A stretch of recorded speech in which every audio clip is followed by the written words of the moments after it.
పట్టుకోన్నా support ఏం కావాలన్నా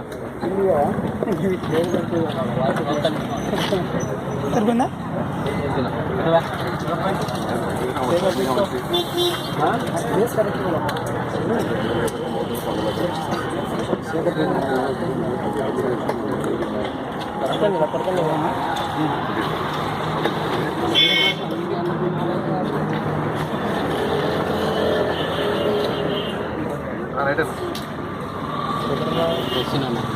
పేరుకు మాత్రమే రాయలసీమ విశ్వవిద్యాలయం అని చెప్పి ఈరోజు పెట్టి ఇక్కడ ఎవరికి మేలు జరగడం ఉన్న నిధులు అన్నీ కూడా అవినీతి పరుల పాలైపోతూ ఉన్నాయి.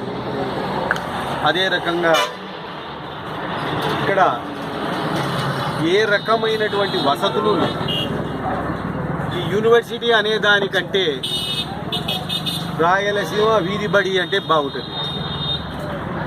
హాస్టలు బాగలేదు, పిల్లలకు సరి అయినటువంటి భోజన సదుపాయము సరిగా పెట్టడం లేదు. ఇదే కాకుండా ఇంకా ఉన్న ఉద్యోగాలు అయా కంట్రోలర్ ఆఫ్ ఎగ్జామినేషన్స్ అని ఒక పోస్టు, అదే రకంగా అసిస్టెంట్ రిజిస్ట్రార్ అని ఇంకో పోస్టు, 2 పోస్టులను గుంటూరు విజయవాడ వాళ్ళకు కట్టు పెడతారేమయ్యా? మా వాళ్ళు లేరా ఇక్కడ? ఉన్నవన్నీ అమరావతికి కొట్టుకొని పోతిరి, అన్ని అమరావతి వాళ్ళకే ఇస్తున్నారు మీరు. మాకు ఉన్నవి కూడా ఎత్తుకొని పోతే మేము ఎట్లా బతకాలి? అసలు రాయలసీమ వాళ్ళంటే లెక్కలేదా మీకు?